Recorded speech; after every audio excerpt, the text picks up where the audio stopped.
All right, everybody. Hello, and welcome back to Village Rise Podcast, where, it's me and Kay, your favorite processing partners. I'm Britton. I'm Kayla. And like I said, this is Village Rise Podcast. Sorry, y'all, but I am a little flummoxed today. He's in a bit of a mood. I'm a little bit moody. That's okay. Yikes. The house it's dark in here. It is. It's been a very interesting last 2 weeks, I have got to say. Thank you so much to everybody who supported episode 100. Thank you to all the shout outs that we received. All the people who've been on the show who supported, especially you, Gio, with your fine ass. Congratulations on your student loans as well. I saw that video. What happened with he paid off one of his student loans. It was big for him, and he was telling his story about how he doesn't have, he doesn't have his parents here, or his support system. Really, he did it all on his own. At least that's what I believe. That's how it went. So yeah, there was something else. Oh yeah, we just dropping into it. No intro. Who's your bae of the week, babe?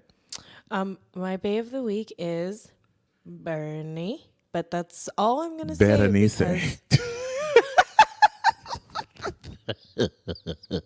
That's all I'm going to say because I am a responsible person, okay? And no calls to action here.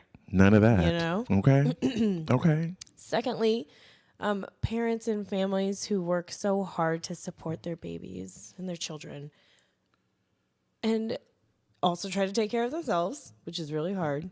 But I feel like recently my job is hard. My job is very hard. I think that these parents are very ill-equipped in our economy to be very successful parents. And I just want to shout out all the parents who are doing it.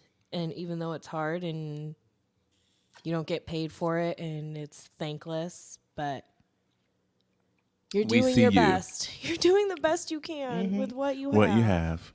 Mm-hmm. That's all you can do. Yeah, that's it. Just meet but people. Anyway, I did want to shout that out. Well, that's appreciated. I think a lot of people would appreciate hearing that, especially that's parents. Good. You know what I mean? I can't imagine. Listen, there's a reason that I don't have children. Do you understand what Igualmente. Okay? And I'm not doing it. No. I don't know. I've really been thinking hard about that. Like, I don't know if I'm ever going to have children. I don't know if it would be worthwhile. Yeah. Mm-hmm. I mean, I'd have to have, a lot of things would have to be set in place for me to have a child. I mean, in general, a lot of things. Yeah. I think what scares me is that, like, a child is not, like, an 18-year commitment. That's a lifetime commitment. It is. And that, for some reason, scares me a bit. And, like, this idea that us, thinking in line with, like, an 18-year commitment versus a life commitment, like, there's no guarantee that you're going to have a child that is capable of being alone when they are 18 years old. That's true. And I'm not willing to commit to that. So I'm like, well, in that case, I probably shouldn't be a parent. Especially in today's economy and the way things are rolling today. Most kids after college going back home anyway. I know. You know what I'm saying? Like, I know. And I mean, I just wish, I hope those ideals don't exist so much anymore. I know they do, but that's such a dated way of thinking. Like, you 18, get out. Mm-hmm. You know what I mean? Like, where were you not loved, sweetie? Like, you just gonna kick your kid out? I mean, granted, I'm all for like being, teaching your child all of the ways of the world and, making sure they get their experiences, but don't ditch them. Right. Like that's just not, it doesn't make sense to me. Yeah. And it hinders their growth, if anything. I'm like, they just start growing at 18. Like the 20s. It's so true. I have said this so many times. The 20s are a major growth period. You can't kick them out when they're 18. They're going to start acting a fool in their 20s. That's when it's going to happen.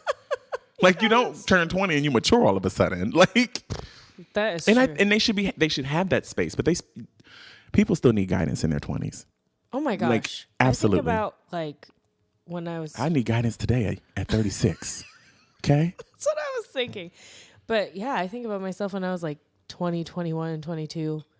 What an idiot, first of all. Didn't know what I was doing. Secondly, you know what I'm saying? Yeah. I really, and those, you think that you're invincible in high school.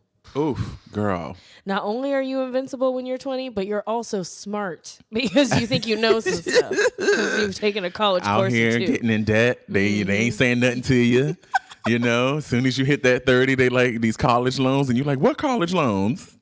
It's just, Yeah. you know, it's just you do so many irresponsible things in your 20s, I believe. I mean, granted, there's some special cases out there, I guess, but I honestly firmly believe like you don't stop developing. You know, you're still developing. Yeah. Like you at this association that I you're in your still think 20s of- and all of a sudden you're an adult is just ridiculous. Yeah, I still feel like I'm kind of like a kid in the Absolutely. grand scheme of life. I'm like, Yeah. I tell the girls I every don't know day, what's I can going still on. kick it with these youngsters. They don't know how old I am. Look at the skin. Okay. Oh, please, but those hips, those knees. These knees are intact, honey. That's what I said. Ankles. I said it to my brother the other day. I said my knees work just fine. I can get low still. you got good I'm gonna be that knees. uncle who's still trying to like be cool. Like that's gonna be me. But I'm gonna be like respected. Okay. All right. Whatever. You okay? It's true. Watch me. I'm gonna be the hip uncle. You are. You already are. I feel like. I am. Are you? I'm the fun one. Is that how they view you? I honestly don't know how they view me, to be honest with you. I know they in kid world. They are So like my nieces and nephews is in their own existence. They don't care about me unless they want to show me like a new toy or like the VR stuff that they be doing on the game But console. you also do cute little things. Like you dance with them and you sing with them. That's and true. All that kind of stuff. That's true. I can feel myself being like, I'm tired though. I remember they had me do one of them little activities on the little virtual reality thing they have now. Those things are wild. Started sweating bullets. Okay? Why? They was like, come on, Uncle Brent, keep up, do this step. And I was like, you girls. It's like, this is triggering. You don't get to tell me what Bunch to do. of 3-year-olds. Like, I'll do what I want. Do it. Again. You don't get to disrespect Oh my me God, like this. That's funny. Okay. Who are your bays of the week? I genuinely just need to let y'all know it's going to be a barrage of conversations today addressing a lot of issues and concerns that I have in my life and my relationships with people. And the idea in whole is that I'm trying to find resolution. I want to find resolve because who in the world wants to have lifetime beef? Just saying. That long-term beef. Don't nobody want that. I just I was saying and to UK before we came to the mic, I was like, gosh, I just want life to feel a little easy and free for a little while. I mean, there's so much confusion across the board in our lives these days. Everything with the coronavirus, everything with the politics, everything with existing. And it's just like, wow, man, like, can I just get a break? And I shared with you these images that I constantly create for myself of like being in California, sitting out in nature, watching, a sunset, like, and just being by water and just feeling that warm breeze. I just want a moment of reprieve. I just do.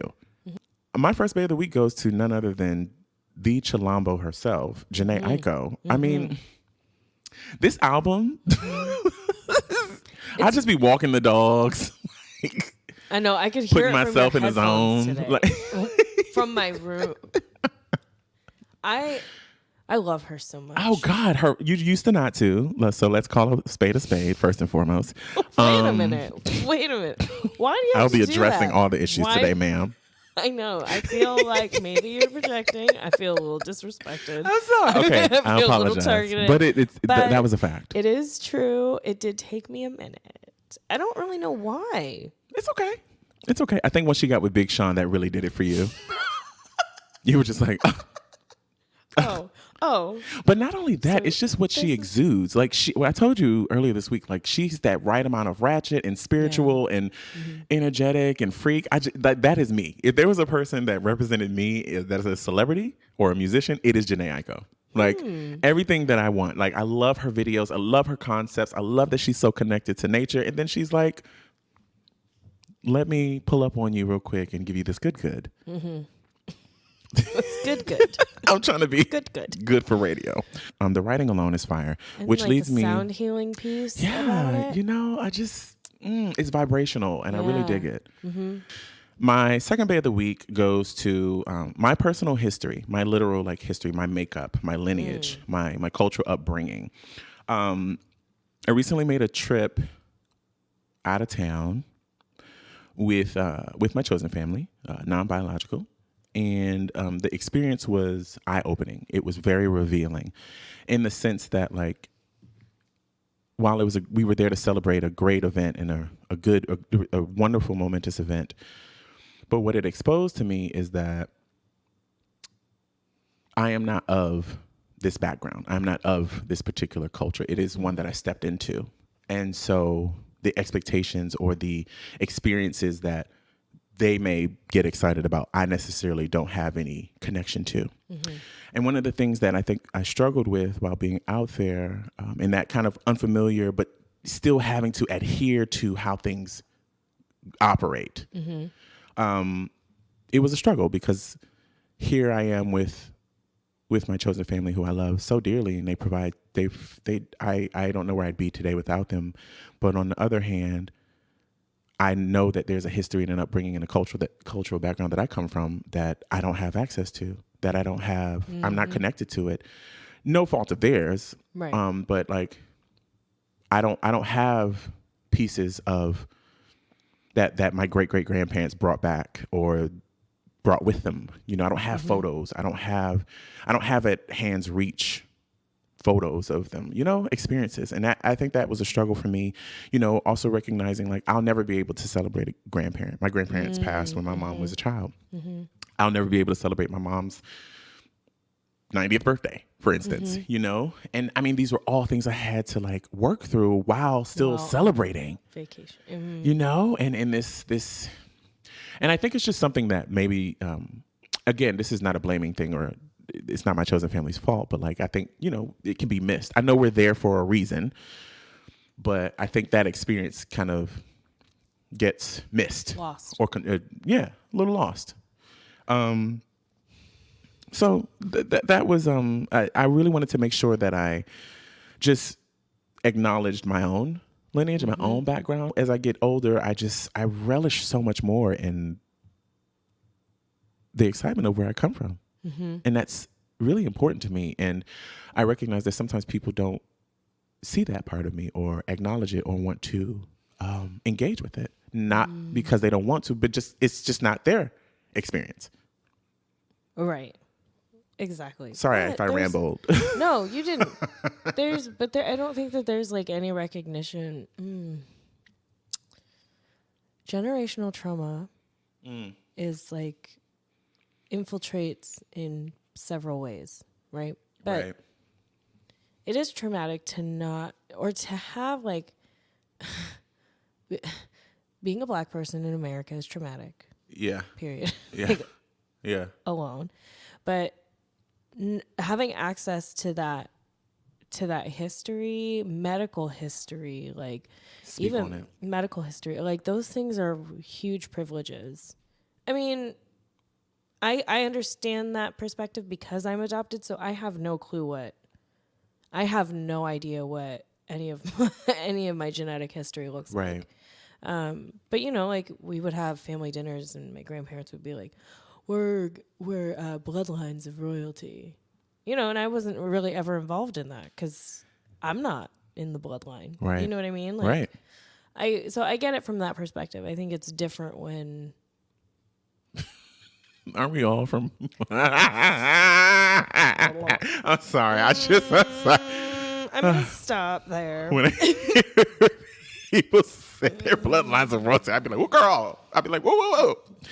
Sorry, that is not to diminish the experience of your family members. Oh, I don't care. Okay. And they don't do that because, like, they do that just to brag about it. And I'm like, who cares? you still living in this house, and you still drive that. It's not like this is gonna change something for you. Do you know what I mean? Like, yeah. But you know you're not royalty, you're right? You're still going to the grocery store with an EBT card, which is no shame, but. Oh. Not your people's. I was just trying to make a joke. It didn't land. I take it back. I'm editing this out. Anyway. And then my third and final bay of the week goes to adult crushes. It's okay to be 36 and to have a complete crush on somebody. Just a gel pen away. Just a gel pen away. I said, you're a gel pen away from scribbling your name all over a notebook. When you said that, I said, you best leave me alone. You hear? You best leave me alone. I am encouraging whatever delusional fantasies you have. Stop. I'm really joking, hopeful. Obviously. Let me shut up before. I don't know who listens to this show. That's true. Spill all my tea. You always do this on the show. This is what we do. Oh, you're right. It's a space of honesty. Well, okay, so I have an adult crush, and that's just what it is. And I hope more turns out of it. That's just where I stand. Mm-hmm. We're manifesting it. If you're listening, you're manifesting it. So, and then I have a buy pumpkin moment of the week as well. Let me first say that I am constantly a work in progress. Mm-hmm. But know that I do and am doing my work when it comes to any communication and how I value my relationships with people. Okay? Mm-hmm. Buy pumpkin. 2, I can no longer keep space for people who refuse to be held accountable for their behavior and how they treat others. Buy pumpkin. I can no longer keep space for people who insist on gaslighting me, making me feel like I am wrong when I respond to being antagonized. Buy pumpkin. I can no longer keep space for people who uproot themselves out of conversations I am having with them, leaving the room with not only my hurt feelings, but also leaving the room with the toxic energy they have created in that space. And that is on Risha of City Girls, period. Okay, well, I'm not going to follow that up with my own. That was pretty good. I agree. What you said. That one. That'll be for both of us. Put both of our names on that card. It's just, I can no longer do the games. I understand. I feel like we're at this transitional age where we're like, we are too old for, I am too old genuinely for this. feel this. I am too old for this. Like, I'm like too old. Yeah. Like, wait, I know. It's really, isn't it interesting when people pull stuff that you're like, how old are we? Where are we? What? Like, I cannot believe. I get it. I just don't understand how people cannot physically have like tightness in the chest acting as stupid as they do. Well, like if I act this stupid, it's going to stress me out all day and it's going to affect my brain waves. It's going to affect how I speak to people. It's going to affect how I move. Yes, but what you identify as stupid is not the same as what somebody else identifies as stupid. Well, it's stupid. If you've been allowed to get away with it for That's your true. entire life. Amen. You better speak on that. Put them hands together. I'm telling you, it's really hard at this age. It's hard at this age for people or for you to feel like you have to be responsible for somebody else taking accountability. Yes.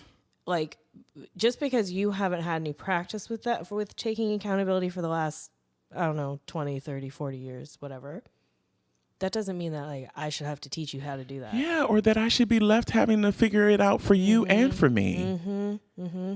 Like, that's going to give me hypertension. Yeah. And high cholesterol. I'm going to need a pacemaker messing around with you. And a leaky heart valve. I'm tired. Ain't nobody trying to get gout over you, Otis. Only a few will know that reference. I remixed it a little bit, but well, ain't nobody coming to see you, Otis. Shout out to Tracy Clayton. I love that lady. That lady that is a friend in my head. That is a friend in my head. My God. Do you have many friends in your head? No, I only have a few and one man in my head. Okay. Did you whisper your mind? I didn't say that. I said you mind. There was no R attached. Oh. Okay. Anyway. So that's my day of the week. I don't have any buy pumpkins.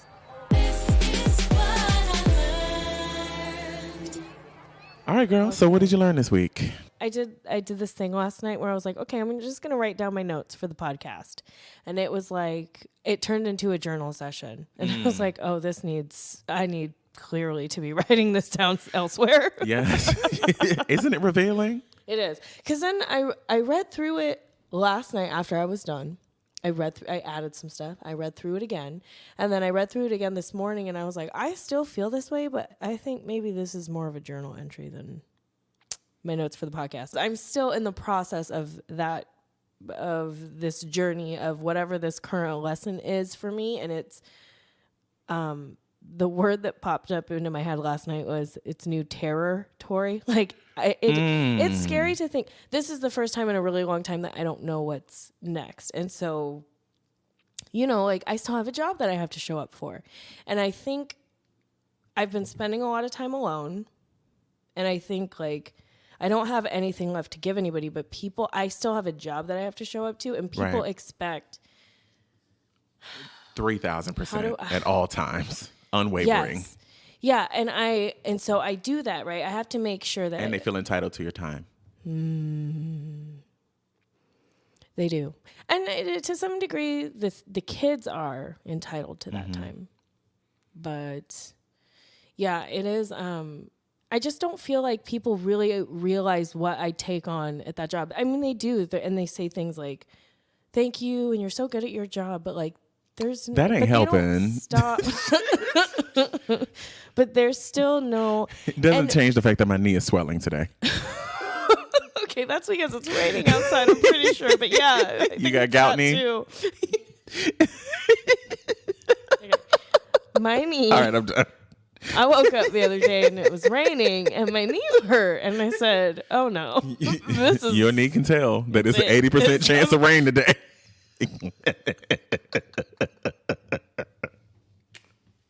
What is that from? Woo! Mean Girls? Mean Girls. Anyway, so I'm still in the process. You have interrupted and completely taken from my experience. If you ever want to know if it's raining, y'all, or going to rain, look at Kayla's knee on the right side. It's the left side. Ooh, I almost said a curse word. I almost cursed at you, but I won't do it because I'm a professional, and that's not what I do. I'm gonna get you a knee ice pack, a knee pack. All right, girl, go ahead. I'm sorry. That was the moment. You know what? It's a lot of things I need. I could use a bra. How about that? Feel better? No, I'm just saying. I'm not. Okay. Woo! I'm not going to say anything, okay? Because I'm a good person. But I don't have, okay, so I don't have any time. So my job is frustrating because, like, people, it's just not a place where you can really, like, have a ton of boundaries or, like, the boundaries that you want, right? Like, if I had the boundaries that I wanted, I'd probably be fired for not working. And that's shameful. It is, because it just takes from you. And I don't think that people really recognize, because I have to put on such a front, like, everybody's like, oh, she's fine. Like, yes, her job is hard, and yes, she's overworked, but, like, she's fine. And that's not always the case, but I don't have the room, like, Nobody advocates for you in the opposite. Like, nobody's like, actually, guys, let's take a chance. One. Yeah. Let's take a moment to really look at what we all have to do. Is there a chance to, like, have a workshop with people to really explain to them all that you go through? Like, is that a thing that can happen? You know what I mean? Like, if you do a PowerPoint presentation on it, like, here's how this affects me. Just for myself? I mean, just for the people in your position. I mean, I just think that I think that if there was, like, a lead, it don't have to be you, but somebody who just leads the cause in the understanding and the knowledge around what you do. People don't understand what I do. I say this all the time. And but, it's like, so weird. If I legitimately sat here, which I won't do for, like, professional reasons, but if I were to sit here and break down every moment of my day, like, it's not normal. It's not a normal work day. It really isn't. Anyway, point being, I want to be as deeply prioritized as I feel I prioritize other people. And I think that say it. Recently I've just discovered that, like, that person who's going to deeply prioritize me is going to be me. But I don't have any, like, up until a few years ago, my relationship with myself didn't exist. And so now I'm trying to figure out, like, what is this? But I yeah, don't and know there what needs to this be is. some respect and held for that. Like Well- you are coming to your self-realization and you're just like, hold on, this is wrong. This needs a reset. We need to do all of this over. And I need the time to explore this. I made a mistake 20 years ago. And now here I am. And I want to resolve this. That's what it feels like. But I'm just trying to figure that out. My other thing that I wrote about last night was that this has also affected my relationship to the podcast, because the stuff that I've been going through is like, it's almost too personal for me to talk about on the show. You know, Right. like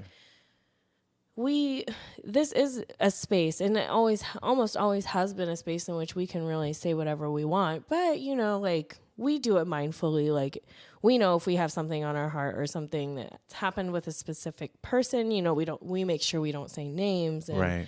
all of those things. But you can still like kind of talk about the situation, or at least your experience in the situation. And this is just one where I just can't, because so it's changed my relationship to the podcast, because it used to be a space where I could just say whatever it was that I was feeling, and it didn't really matter, because at the time it wasn't, you know, a lot of it was just affecting me. It was just me involved. But now there are people who listen who I don't, it's not that I care about what they think. It's that I want to be respectful. Yeah. And Also, you don't want people up in your business. And that's another thing too, is that there's also a piece of me that's like, I shouldn't have to talk about it if I don't want to, but it has changed my relationship to the podcast. So, you know, I don't view it the same, which is probably why I've not been very motivated for it over the last 8 months. Oh yeah, girl. It's fine. I've noticed. But it has changed my relationship to. I'm gonna let that one go, because I know you're moody today. Okay. I know you're moody. This is like the third time you've projected on me this morning. But that's okay. You know I'm playing with her. No, it's okay. I'm playing with her. You did pay for breakfast, so I'll give you that. I walked the dogs for a mile and a half. You did walk. I will recognize that. I'm sorry, friend. No, you're not. I apologize. I shouldn't be disrespecting you on air like this. This is wrong. See, you know I'm able to admit my wrongs. No, but when you have to admit them every day, he says to me, you're right. I should treat you better. I should be a better friend to you. I should. You probably got Stockholm syndrome. Messing around with me. Yeah, he's going to do better tomorrow. No, that's not true, because I say, no, you're not. I know you, which is why you say it every day, because you don't do what you say you're going to do, because you're a liar. It's fine. I don't really care. Anyway, whatever. She know I'm playing with her.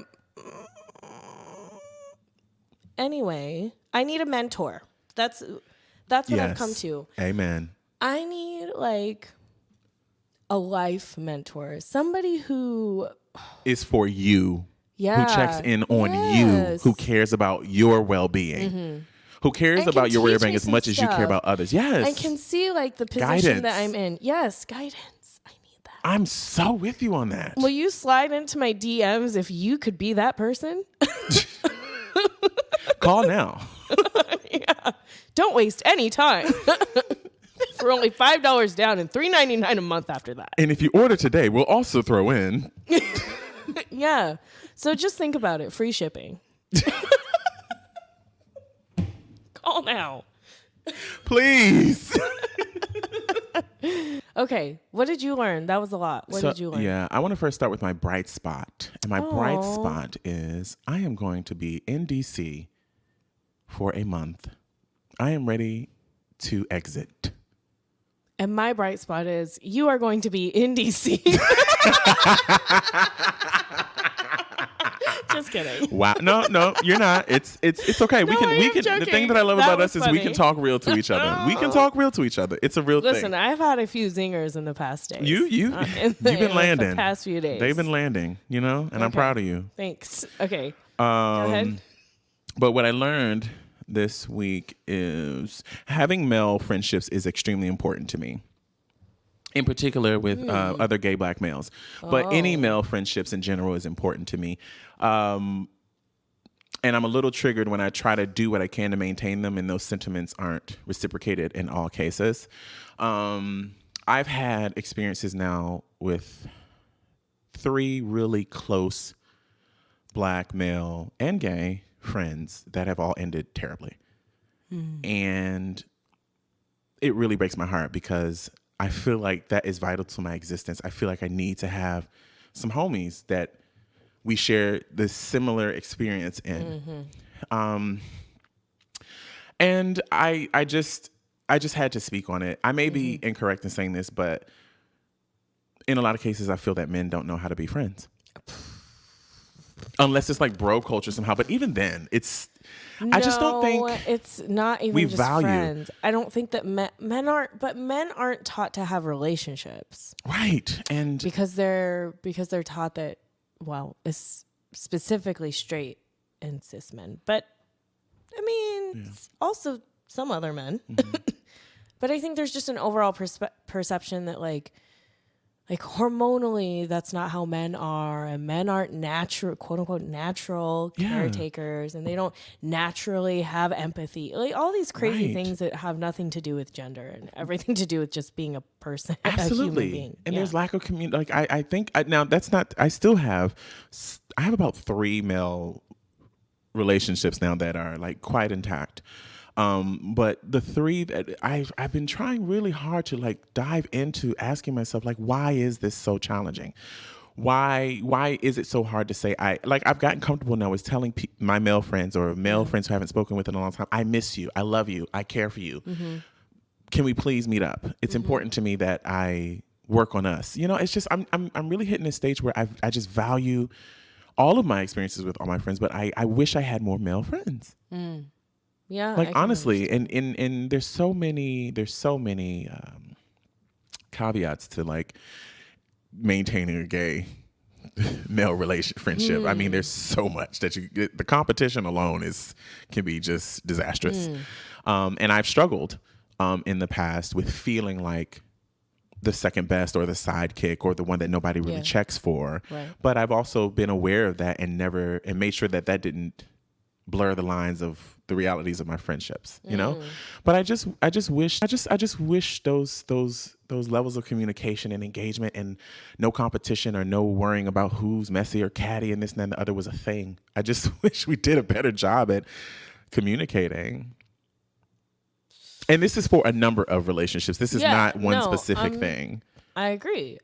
But like, because I care about these people. Like, I have actual former best friends who I don't talk to no more. Former best friends who my mom helped them out, and my mom was a part of their life. And it's just so weird that like I don't talk to them no more, and I don't know if they're alive. I don't know, you know, if they're not well. You know, and I really care.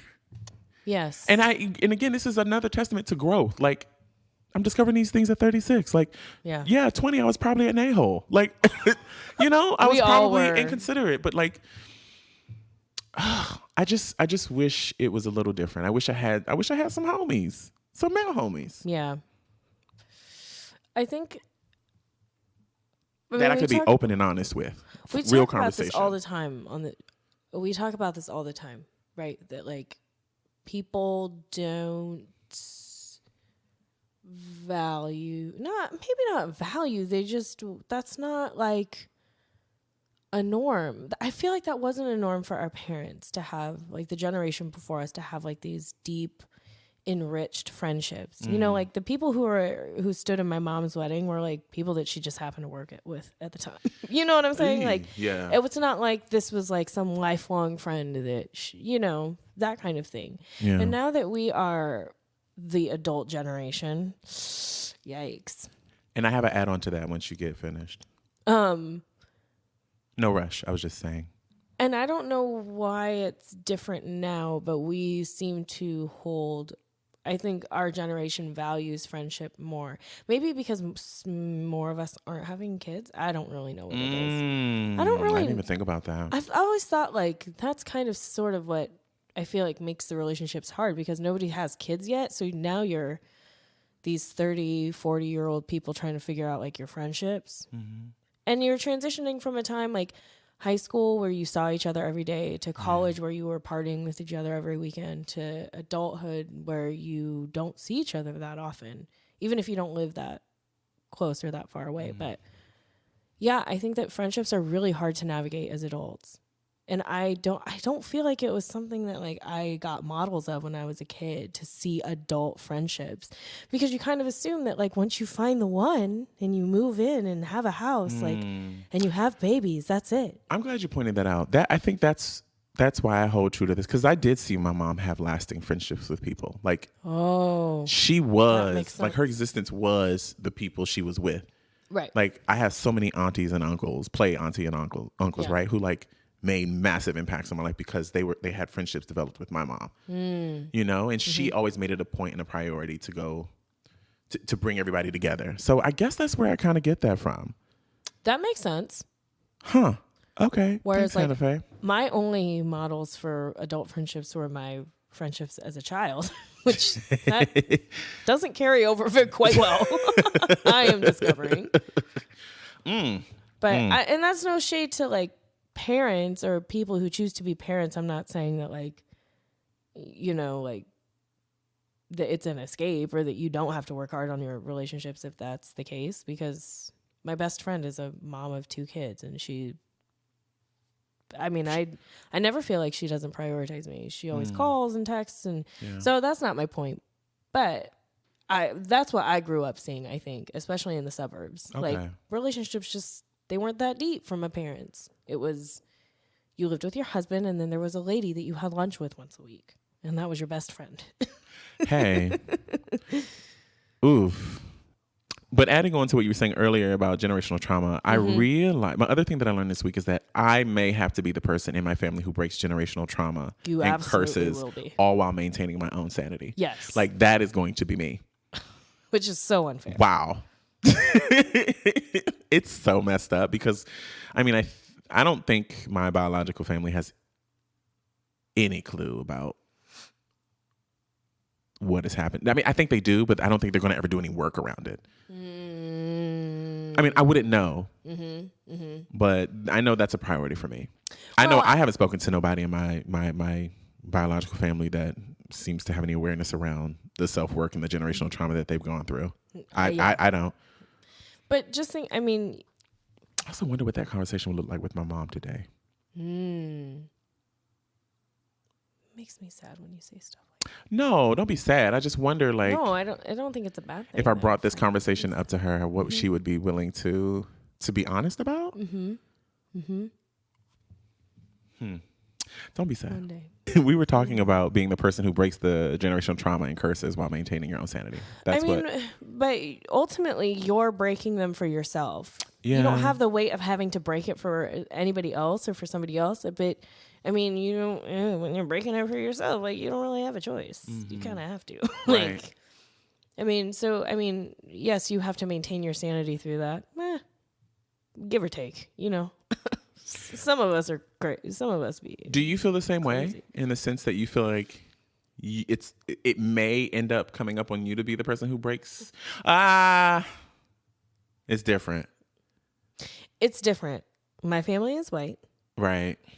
I am adopted from another country. My generational trauma does not look the same. Yeah. And I don't know what any of my generational trauma is.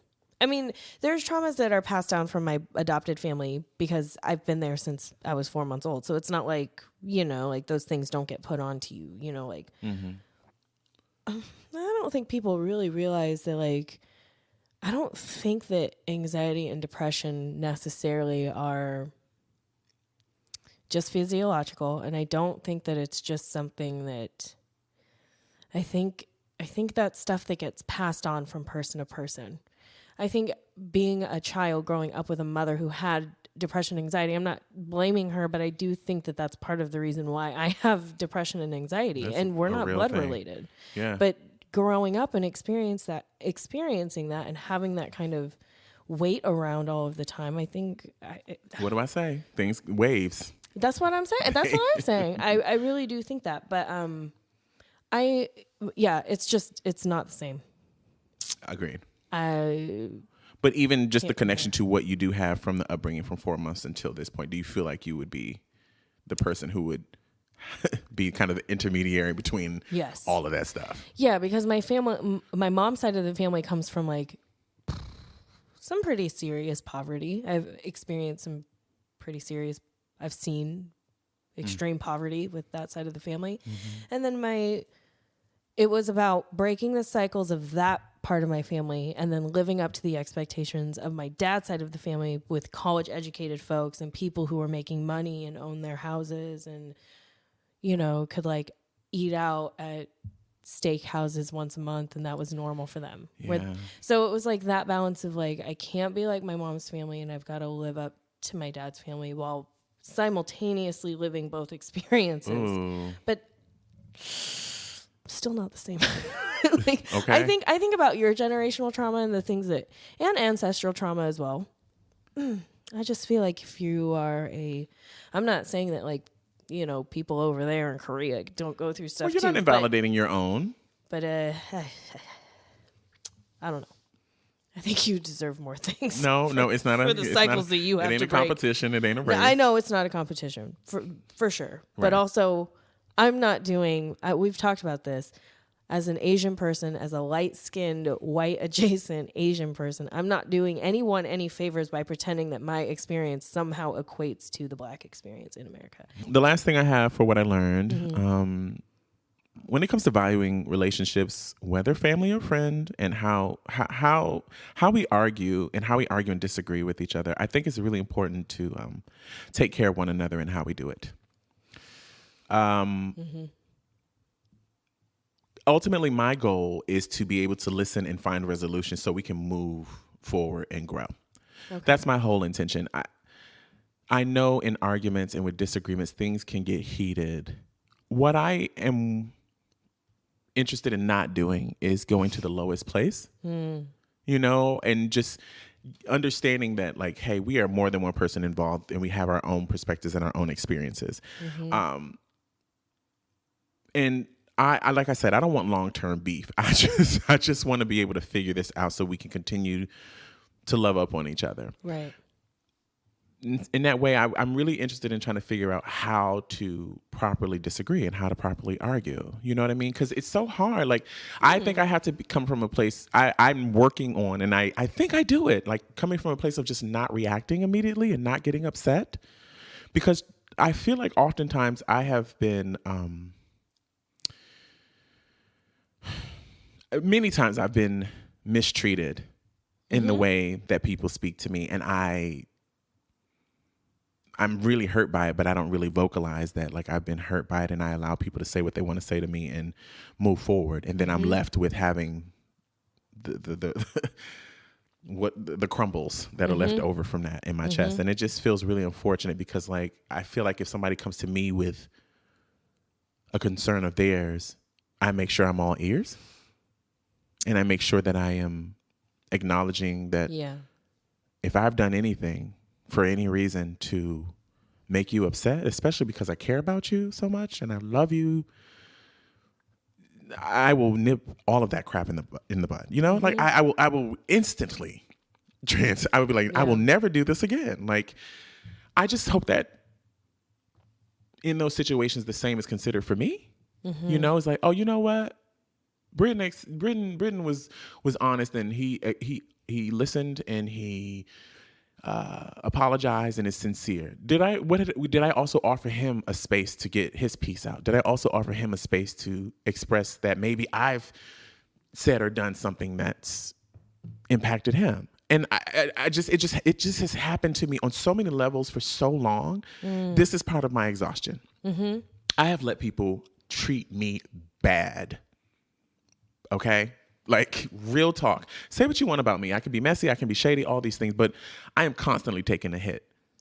And I don't grieve over it, you know, until, you know, somebody pulls it out of me in a drunken state. But you know what I mean? It's just, I'm just trying to figure out how do I be receiving of someone's needs, but also make sure that they recognize that I need that same hand extended to me. Reciprocating, you know, that's just, And of course, you know me, I'm the queen of cutting people off.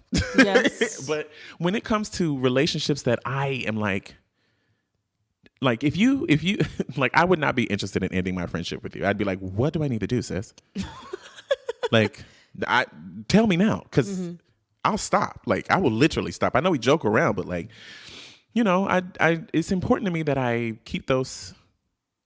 I understand the boundaries. I keep us intact, and that like we communicate effectively. I just how we argue and disagree is something that should be considered, and it shouldn't be a life-changing or relationship-ending experience when it comes to relationships that you value.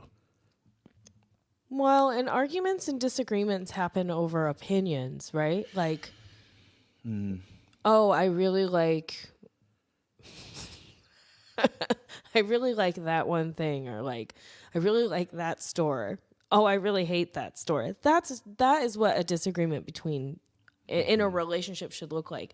But if you have one person stating how they feel and another person stating how they feel, if you're both invested in the relationship, why would that ever become an argument? Why would you ever argue about like the way that someone is feeling, more or less? I mean, I can understand the communication piece is the key, right? Like, Right. you can feel the way you want to feel, but if you're not communicating with anybody, then you do hold responsibility in that, I think, in some ways. But I don't know. Yeah, I will say I have to get better with if I have somebody who says I need space and time, and if I'm aware of that, that's going to be a struggle for me, and I'm going to probably annoy you. But like, ultimately, that's where one of the places where I need to get better at is really respecting.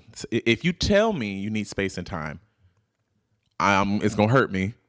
I'm going to be feeling some kind of way. But if you're communicating that to me, then that's where I need to. That's the work that I need to do. To respect it. Yeah, to respect it. Yeah. I don't know. I'm still trying to figure that out. How do you care for somebody in the way you care for them, but also make sure that your needs are being met? And I don't have an answer for that yet. Yeah, I guess. I mean, I don't think you were really looking for it. I think how was it? It's a constant search to figure out what that is, because it changes from person to person, right, depending on your relationship. Well, going back to those male friendships, right? It's just like those relationships just ended, like no conversation, no, literally the three that ended terribly. It was like there's been no closure, zero. There's been no conversation around what happened, but it's this thing of where like, is it that we don't want to accept responsibility for what we did, or we're not interested in knowing what we did, or it goes back to the accountability thing. You don't want to hold yourself accountable or responsible. Like that's something. If a friendship or relationship is going to end, it deserves communication around why. I think in not in all cases. I know in each case is different, but like I personally believe those three relationships deserved. What happened? Like what happened, sis? Like what's going on? Well, you kind of knew what was going on. I knew what was going on my end. Yeah, that's true. That's true. I knew I had my perspective. I hear what you're saying. I do hear what you're saying. I think that yeah. My point is I want to prioritize how my loved ones feel. Okay. And I hope that they desire the same for me. That's the hope. That's all you can do. And communicate what it is that you need. Right. My goal is to find a resolution to any issues you might have with me. Right. And maybe be open to hearing, be open to hearing my point of view as well. Or maybe consider, I just don't believe. I'll always call you out. Thank you. And call you a bad person. Yeah. And again, this isn't anything in specific with it. I mean, it's just. Yeah. Those are what I learned. So Kayla's not interested in doing it. It's about today. It's too late. I have a few. We really did try to make it. Okay. What was there was something you said to me on the 100th episode. You said, "Oh, just try, Kayla." Oh yeah, just make an effort. To hit the note. Absolutely. You know what's so funny is that I was sick for a while. I had lost my voice. That's true. And oh my God, I could not sing. I was like, because my voice was gone and I was sick. Mm-hmm. Yeah, anyway. I've just been really insecure about that lately. The vocals are always there, Hunty. That's not true. That's not No, true. I mean, your voice hasn't gone away. Oh, it's on its way. Well, maybe. I don't know. You don't know. You don't know. Look I at don't Bruno know. Mars. Anyway, sorry. Justin Timberlake doesn't really count. Does he? Bruno Mars, for sure. We don't. I'm I don't know pretty who sure Justin Timberlake is, to be honest with you. And SZA, you better watch I out. was gonna say, well, SZA, knows. watch out. She knows. Because old boy likes to leave the girls high and dry. Stop playing games. He likes to pull out their nipple, and then all of a sudden, oh my God, his career goes skyrocketing. That's where that was Don't do this. Yeah, Don't do it to yourself, SZA. I can't take him seriously. I just can't. Okay. I don't think I'm being ageist, but I don't want to see him balance on the tips of his toes anymore. I just feel like one day he's going to do it in that kneecap, honey. Oh my God, that's funny. That fibula That's funny. or tibia, whichever one. That thing you're gonna pop the one, out. You're supposed to know anatomy. I guess so. Some days I do, some days I don't. I'm human. Let me the live. Skin around his eyes, you know? Yeah, it's That's doing like something when weird. It starts, like, It's doing. Like I'm like, oh, I just can't. It's just not looking the same. yeah. I'm like, It's just not looking the same. well, you know, he's still out here cheating on whoever. I so don't. it I is what don't it claim is. to know anything of those behaviors. I'm just making assumptions. Whatever. Anyway, it's a vibe. You know, he can thank his career to Black culture, and that's on Risha. Period. Several folks could do that. Yes, child. I just seen that intentions video from Justin Bieber, and I said, "Girl." I said, is "You don't it? mean Is it none of new? this. It's new." Oh, okay. And he goes into like If it's anything like that, these neighborhoods. No, he goes into neighborhoods that are deprived, and it's changed. It's like, remember Drake's video for God's Plan? Yes. Think that. And I was like, first of Like- all, not your original idea. With No, well, it's the song with Quavo, and so they go into these neighborhoods and give this one. They talk about these different women's stories and how they've had to overcome, and they make it better by coming in and being the celebrities that they are, offering a car, donating money. I guess it's real, you know. I mean, I can't help but think tax write-off every time I see stuff like that, but it's okay.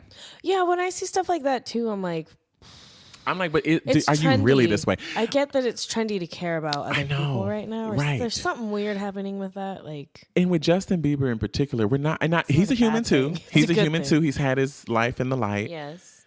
But a few weeks ago, we saw that video of you shutting the door on your wife when she was trying to come out, and you nearly chopped her leg off with that car door, and you made a whole album about her. I was like, that ain't how you do your wife, baby. I'm not familiar with any. So there's a of video of this Justin Bieber getting out of the car, and it is clear that they just had some kind of argument. argument in the car, and he gets out the car. She's getting out of the car behind him. He slams the door right on her. Oh, right on her. And I said, ooh. Why am I not surprised?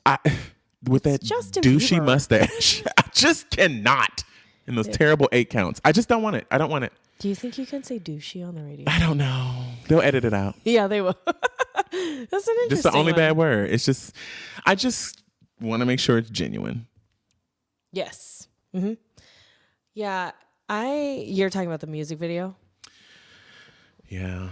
Well, just the behaviors, the foundations, the giving back. I don't you think know, so. I don't think so. I think those are business moves, but whatever. That's just Right. an opinion. That's just my opinion. I don't know Justin Bieber personally. same. I know. Don't care to. his history and that's though. okay. Yeah. Well. You know, all these Justins Whoa. in the entertainment industry just seem to be pretty awful.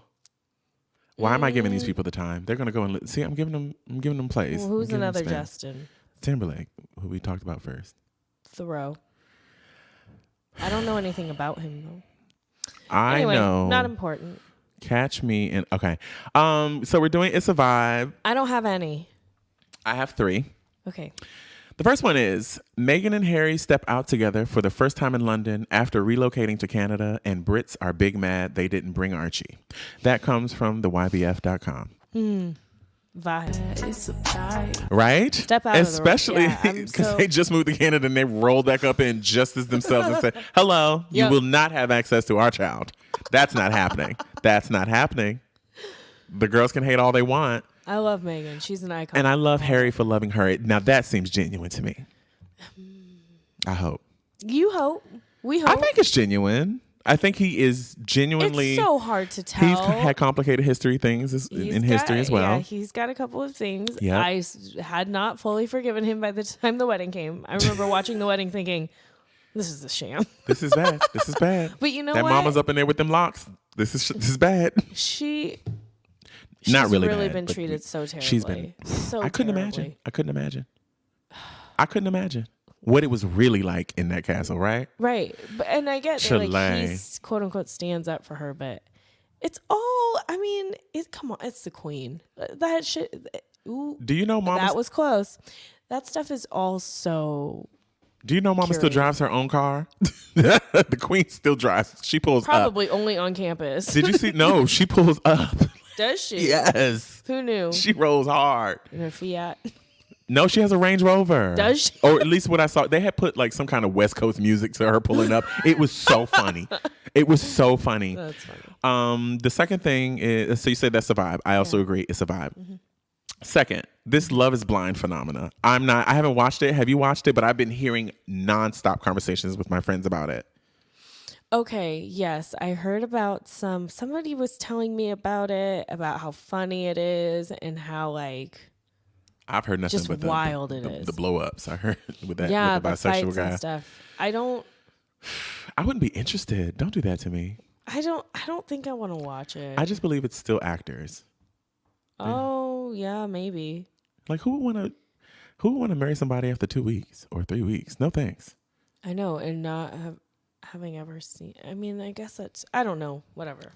We're I'm not super. So I'm gonna we're say we're not a sure. vibe. We're not okay.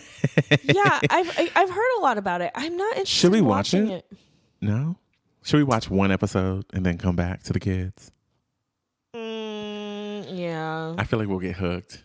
You know what I was thinking about the other day when I was doing Pilates? I don't know. I was thinking about how like we haven't watched a movie together in a really long time. In the last, well, we saw The Photograph, That's but the because last I time was upset with you. I know. That's I because was like, I oh, was I think I upset have with you. ruined that. Yeah. So, like in the same week, in the same 7 days, I let Britton choose a movie for us to watch. The first one was about the AIDS epidemic. Yeah, and and a gay couple, and that was not. But the trailer did The most not depict lightheart- any of this of It what we really- experienced. You are correct. Right. And it started off promising. It Right. was like, oh, there's a sex scene. That's fun. This is great. You know, they're defying their loving. parents. They Love each other. Cute. Da da da. And it was like, bam, AIDS for the next hour, which it was. It was. Oh man, I can't watch stuff. What Pose sometimes is heavy for me, and I just come from a place of like, I don't understand that experience at all. So anyway, that was the movie. Next movie we went to go see a movie in the theater, and I said, and Britton we both wanted to see Queen and Slim. Oh yeah. Oh. I didn't know what the premise of that movie was either, really. I mean, I thought it was just like a couple of kids having a good time, killing some cops. Didn't realize. So anyway, I said, you're not allowed to choose a movie. I know. But then we saw The Photograph and That was cute. redeemed. Yes. How about you pick the next movie? I'll go to wherever you want me to go. Okay. I got to think about stuff that's coming out. Okay. Well, then we got to do it now, just saying, for future reference. What? I have an Issa vibe then. Okay. Have you seen the new trailer for Candyman? I have, and anything that Yaya is in, I am here for. I have to just say, nobody does horror the way Black people do. I've said this many times. Black horror films just add another layer of depth and just like, whoa. I mean, because most of these kind of horror films are created out of real life things, right? Exactly. From Black history, like a slave horror film. You know what I mean? Like Candyman was that stuff. It just hits differently. I mean, it scared Candyman scared the bejesus out of me. Okay, I never saw it. It was horrifying.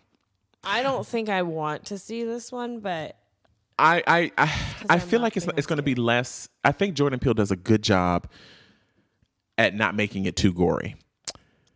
I think he's really good at really getting in that cerebral thriller kind of thing. You know what I'm saying? Yeah. Because we're not seeing outright slashing, right? We're just seeing kind of the aftermath, maybe some blood flowing on the floor, maybe a person being lifted up from their chest, but you don't see it. You know what I mean? And that to me is more scary because it's like now you're leaving this up to my mind to imagine what this looks like. What's happening? Yeah.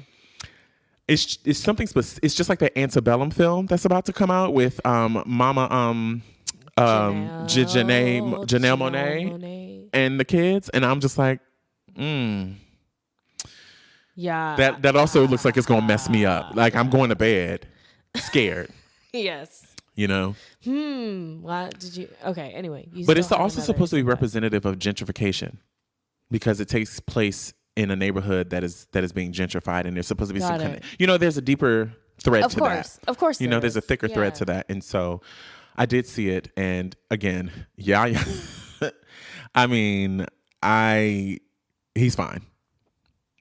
Yahya, his last name is fine. He's also Dr. Manhattan on The Watchmen on HBO with one Regina King. And my goodness, I don't care if that was a prosthetic or not. It was, I mean, just goodness gracious, the cakeage. Anyway, my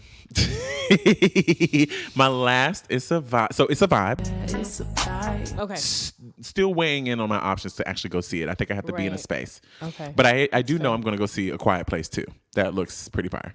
Oh yeah, that one does look good. And that is a fine white man.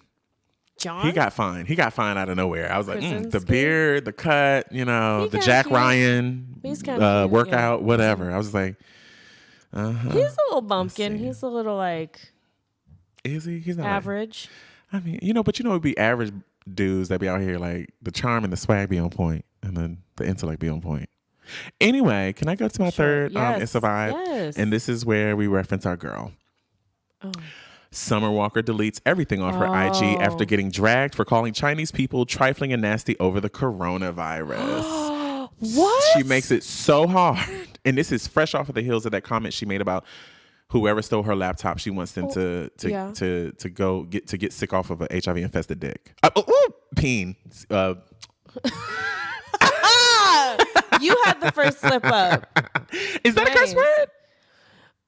So I don't know. So that's my point. That's my point. It's just like, wow, you really make it hard for us to ride for you, sis. What the heck? When did that happen? That was 2 weeks ago. Oh my God. I didn't hear about this at all. And then I was just like, Summer. Oh, Summer. We already have to put up with your antisocial socialness, right? No, don't put her social anxiety. No, it's a real thing. It's a real thing. She has made a decision to be in a profession that requires that of her. And while I get it, you can have it all you want and all that stuff. But this is I agree with you. There's nobody else. It's like football players who refuse to do the post-game interviews. Thank you. I'm like, you're getting paid millions of dollars. That's part of your job. Thank you. Knock it off. I hear that argument. I do. That's not right. That's what the thing that's not right. We don't have to bring in the other stuff, but that's what's not right. She does appear. I mean, she's young, right? She's like 23. Yeah, she's young. 22, 23 or something like that. Yeah. I don't know. Maybe that's what it is. I mean, that doesn't make it right. I mean, yes, I hear that like there are Asian people getting attacked over this stuff. Like in schools and stuff. This is insanity. Like, but see, I didn't know that was a thing. Another way to outline this whole xenophobia thing. It can do. I mean, it just doesn't lend itself well. Yeah. People are really out here being violent. They're just looking for a reason to hate somebody, and they also, unfortunately, it's mixed with them being very ignorant. So then you have all of these violent, stupid people running around, tearing everything up. It's wild. It's wild. Well, an honorable mention for It's a Vibe is I have to give it to my papo. We were on a plane back from our trip, and so there was this white gay couple before we was getting on the plane. They was getting in line because they was ahead of us or whatever, but they had a little spat or something, and I was like, ooh, old white gay couples, girl. They go through it. I mean, they were just. I mean, the one. It was. I hate to do the whole like who is what in the relationship. Oh, and don't do that, the Britton. role. Don't But I do mean, that, there was Britton. one who was a little bit more naggy, like a little bit, just like I was like, sis, calm Oh, down. that's okay. I was thought like- you were gonna do some gender assignment. No. but that- I okay. was just like, yeah. calm down. Like you're in a public setting and Got it's a it. full flight. Got it. Relax. Don't do Okay. this to your man in public. I don't know them. Anywho, we sitting on the plane and we had gotten the last row to ourselves because we had separate tickets or whatever. Shout out to y'all for that. But the not naggy husband got up. And I looked at him. He's a white bald guy, had on his chancletas, had on a tight piece of tight shirt and a piece of tight pant. And she just looked weathered. She wobbled a little bit. I was like, oh, well, she old. She probably got to pee or poo real bad. And And then girl, mother did not make it to that bathroom. And took a reverse, okay? Like reverse. and completely retrograded in the opposite direction and just hit the ground, hit every hard surface imaginable. Doom. Did eyes go different directions? The eyes didn't go. I thought this man was gonna die. Did the eyes go up? The eyes just looked like straight forward, like you could like they were gonna fade like at any moment. Yikes. And Papo just. I mean, there were two doctors on board. Me and my sister on the side. Oh, I pressed for the flight attendants. The flight attendants ain't know what to do neither. Yeah. And when I tell you, my dad jumped in and like, I was so impressed. I just had never. I was like my hero. He stayed with the guy. He checked in on him. Asked him the right questions. I mean, of course, first thought was like, we are going to get quarantined. Okay, when you told me that story, I was like, said, girl, oh my God, coronavirus. It's a wrap. Like, we're getting quarantined. I told you, those zombie movies, they're always on a train or an airplane or a bus, and someone passes out, and you know that's when the zombies are coming to the window. And I you know that genuinely they're coming to the window. Listen, let me tell you, Mama was like, she didn't say nothing. She just looked to the right. She was like, she pulled away, honey. She was like, I don't know what this is. But I was so proud of him. He ended up fine. The two doctors that came though, like one was so fine. We were fanning him and I was like, I had to fan myself. I said, goodness gracious, this is too much for me. Like, how you gonna be a doctor this fine? Like pants just tight, nice and thick, shirt tight, body on point, just chesticle and abdominals. People. You are always objectifying. Listen, it's time to objectify some men every now and then, okay? They deserve. Okay, you're right. And so that's what we're going to do today. Let's not objectify women. Let's just make it even by objectifying both. Oh my God, that seems I apologize. Wrong. No, I'm just wrong. I don't know. That doesn't okay, seem right. And this is why I love us because you call me. I'm just saying I was only thinking about my own lust. Okay, and it had. I understand. I apologize for not properly happening. Acknowledging You've got some things to going not on. exploit women's. You right. Should I edit this too? No, it's funny. Is this bad? No. Yes. Y'all lucky we can't curse no more. Mr. No, don't threaten people. You stay threatening people. Jeez. You know I'm playing with her. I'm playing. You know I ain't serious. But a round of applause for Mr. Farron Doss. Yes, that's what the whole point of all of this first was. Responder. I know. That's the life of a he first just responder. jumped into action. Like I was like, knew what questions to ask. yeah. What to do. I took that experience and I said, I know how to handle a situation if this ever happens. Like, I learned everything from that moment. I was just like, but I was just so impressed. I was just like, wow. Like I mean, that's what he's trained in and all that stuff. And like, I mean, he was a real life like smoke jumper and dealt with like saving people's lives. And so I was just like, holy wow. Here's this like 70, 74, 76. I don't know. But he just sprung into action. That's kudos. That's pretty dope. Kudos. It's pretty amazing. Yeah. Well, it's been a great episode, friend. It really has. Episode 101. This is it's really something to get back into the swing of recording. I'm sitting here thinking like, what did I say during that whole thing? And like, We said a lot. I don't even really remember what I said. It's fine. We'll listen to it back later. We shall.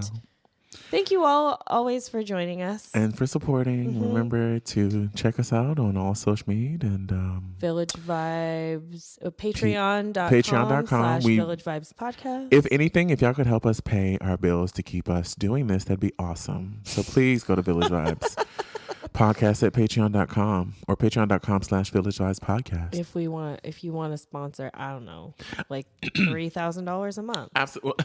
You can start as low as $1. All I'm trying to do is just, but yes, if you want to be a sponsorship and all that stuff, please do.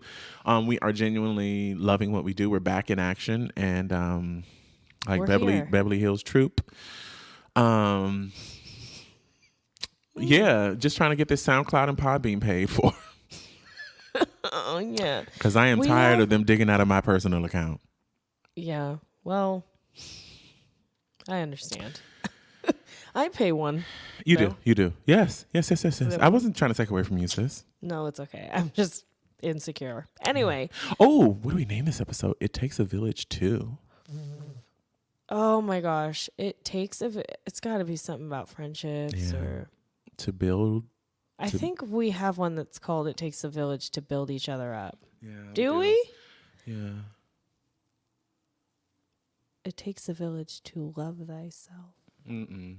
Jeez, you shut that down so fast. It takes a village to disagree the right way.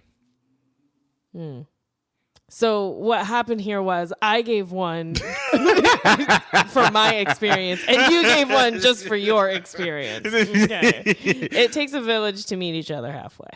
I like that. Can you meet me halfway? Right in the borderline is where I want for you. Oh my God. I loved that song. I love Black Eyed Peas and the Fergs back in the day. She did that Star Spangled Banner. Yeah, that's what it was. That jazz rendition. Like, nobody can take you seriously now, and you kind of couldn't. You weren't a great live singer before anyway. I thought she was. I didn't know she wasn't. Because I remember seeing her do. I remember seeing her do backflips and singing, and I was like, "Oh, I'm impressed." Well, okay. Well, she would do walkbacks and stuff. Like I don't want to insult. I insult enough celebrities on this show, but girl, it's fine. They ain't paying your bills. That's true, but have you seen a couple of she jumping around and missing all these notes. Doing everything to avoid hitting the note. A lot of screaming. Doing everything. Right. I'm like, so we're just gonna take the melody all the way out. We're just gonna yell the whole thing. We're just gonna yell it all. Whew. Anyway, not important. That rendition. Love you that rendition. Thank you for joining us for yet another week. As like we said, go to the Patreon. Thank you to X-Ray. We love you. Mm-hmm. And we have exciting stuff coming up with X-Ray, which you will hear and see about. All right. It takes a village, y'all. Thank y'all for hanging out with your favorite processing partners. Bye-bye. I'm Britton. I'm Kayla. Boom, boom. And it takes a village. Yeah.